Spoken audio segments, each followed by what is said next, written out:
Pakistan state is a sponsor of terrorism. Pakistan की army और पाकिस्तान की सरकार पाकिस्तान के टेरर ग्रुप आतंकवाद को सपोर्ट करती है। Hello and welcome back to the channel. Today, I want to take you deep into a reality that many ignore, distort, or deliberately misrepresent.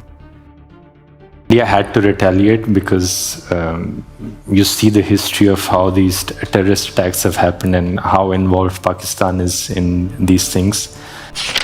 तीसरा, हम आतंक की सरपरस्त सरकार और आतंक के आकाओं को अलग अलग नहीं देखेंगे। As a student and observer of global economies, I come without allegiance, not to India, not to Pakistan, but to the truth. Let me be clear, I am not here to justify terrorism or defend any act of violence. But when narratives are shaped not by facts, but by fear, nationalism, or political convenience, someone needs to speak up. And today, we need to talk about what's really going on behind the headlines, the speeches, and the thumbnails. Many of you know Dhruv Rathee, a popular Indian YouTuber known for his analytical, fact-based content. A voice of reason, they say. But what happens when even a voice like his starts sounding more like state propaganda than critical journalism? In his recent video titled Ceasefire Explained, Dhruv allegedly talks about ceasefire. Yet, for over 20 minutes, he doesn't really explain anything about it. Instead, the video turns into a full-blown anti-Pakistan narrative, claims that Pakistan's soil breeds terrorists, that its government supports terrorism, and that it can never be trusted. कि पाकिस्तान की सरकार और पाकिस्तान की military आतंकवाद को support करती है। Now, if this sounds familiar, that's because it's the same script used by many mainstream Indian channels, often referred to as Godi Media. But here's the twist. Dhruv wasn't always like this. After the Pulwama attack, Dhruv criticized India's intelligence failure. He questioned the Modi government, demanded accountability, and highlighted how such a massive lapse could happen despite clear warnings. सोचकर देखो दोस्तों, इतने detailed intelligence inputs होने के बावजूद भी पुलवामा हमला हो गया। कैसे हुआ? सवाल ये उठता है। 2500 से ज्यादा जवानों को एयरलिफ्ट नहीं करवाया गया, इकट्ठे ही एक ही कॉन्वॉय में भेज दिया गया। कोई भी समझदार इंसान, कोई भी समझदार बच्चा तक ये समझ सकता है कि देश की सुरक्षा चुनी हुई सरकार की जिम्मेवारी है। तो सवाल उसी से पूछा जाना चाहिए। दिसंबर 2016 में प्रधानमंत्री मोदी ने एक रैली में कहा था कि नोटबंदी ने आतंकवाद की कमर तोड़ दी है। तो सवाल ये उठता है कि आतंकी हमले रुके क्यों नहीं उसके बाद? But today, that same Dhruv is simply pointing fingers at Pakistan. So what changed? Well, it's simple. Fear and numbers. Dhruv revealed that only 6.5% of his audience is from Pakistan, while 77% are from India. After releasing his earlier critical video, he faced massive backlash. Social media hate, threats of censorship, and the real risk of having his channel banned. Now, if you were in his shoes, would you stick to facts and lose your platform, or bend the truth just enough to stay online and survive? That's not an easy choice, but it's a choice. And choices define character. But here's the real issue. By blaming Pakistan alone for the recent attack in Pahalgam, Dhruv ignores the bigger picture. The attackers themselves stated why they acted. The revocation of Article 370 and 35A, the alleged forced settlement of outsiders in Kashmir, and disappearances of local youth. You can condemn the attack, and you should, but if you refuse to acknowledge the cause, how do you ever expect to find a solution? Kashmir is not just a piece of land, it's a people, a history, a wound that refuses to heal. And Dhruv's silence on this historical context? That's not oversight. That's narrative control. Operation Sindoor was launched by Indian forces, reportedly targeting terror camps. But in that operation, 24 civilians died, including children and women. If you're going to report facts, you can't cherry-pick them. No proof of arms recovery. No evidence that those mosques were active terror hubs. But the loss of innocent life is real. Zain and Zoya, 12-year-old twins, reportedly died in retaliatory fire. Who answers for them? Religious spaces, children, non-combatants. The very basics of international law and even religious morality say, do not harm them.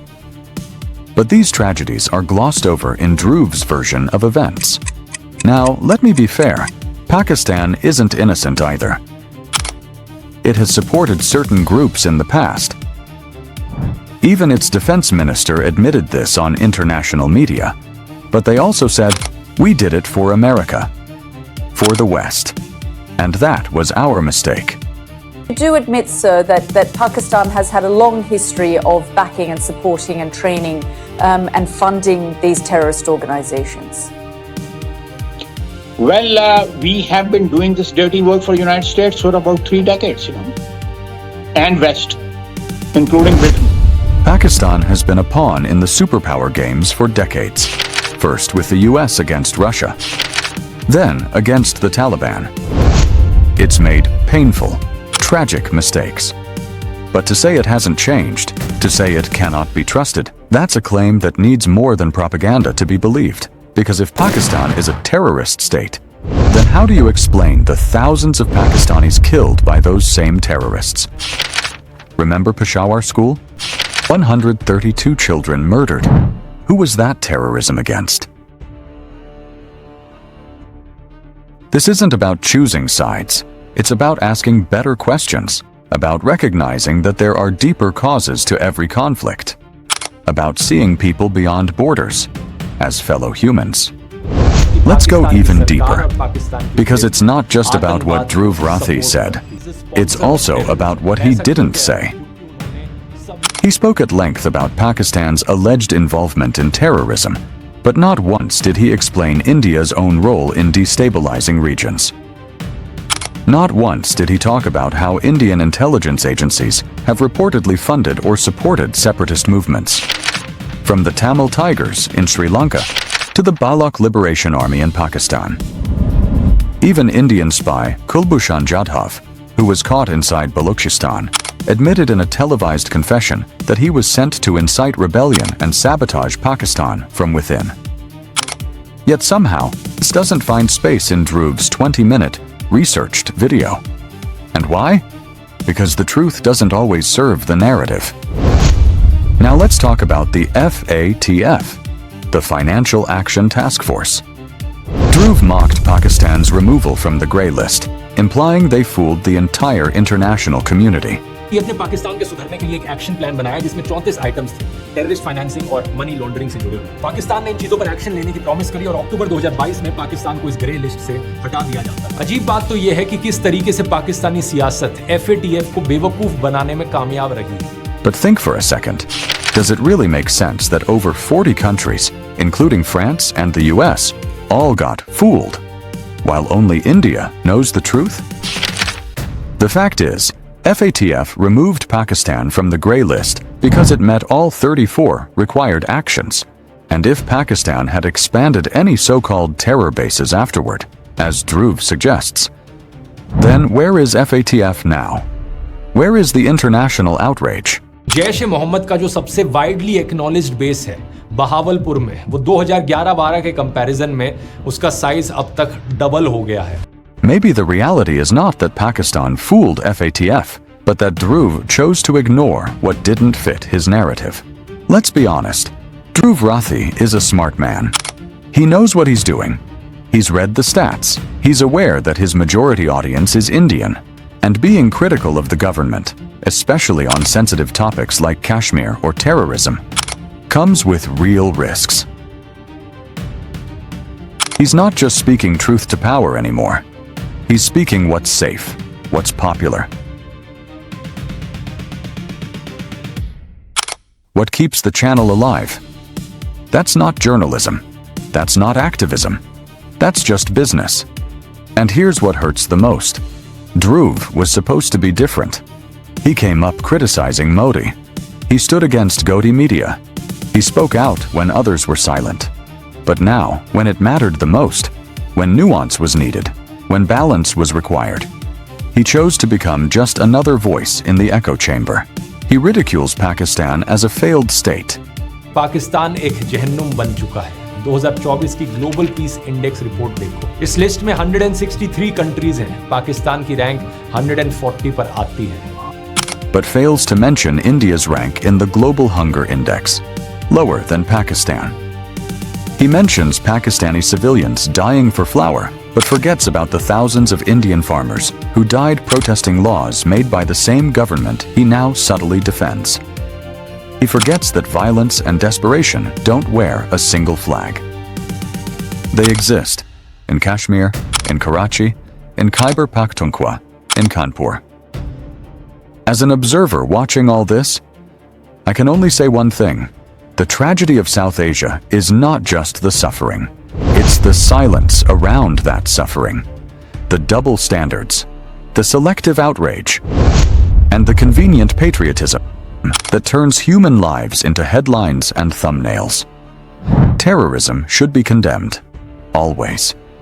But if we fail to ask why, if we erase the root causes like displacement, military excess, or colonial hangovers, then we are just waiting for the next tragedy.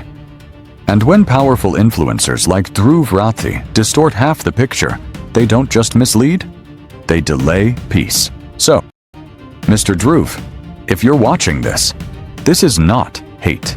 This is a reminder. You once stood on the side of facts. You once questioned power, even when it was dangerous. You built your platform on truth. Don't destroy it by becoming what you once exposed. To my viewers, whether you're from India, Pakistan, or anywhere else, don't let any influencer, media house, or politician reduce your humanity to just a side in a fight. Ask better questions, demand deeper answers, and never forget, the victims of propaganda are always the people. Thank you for staying with me till the end. Let me know your thoughts in the comments. Even if you disagree, especially if you disagree, I welcome your voice. Share this video if you believe more people need to hear the other side. And of course, subscribe for more honest, unbiased commentary on global issues. Until next time, peace, justice, and clarity.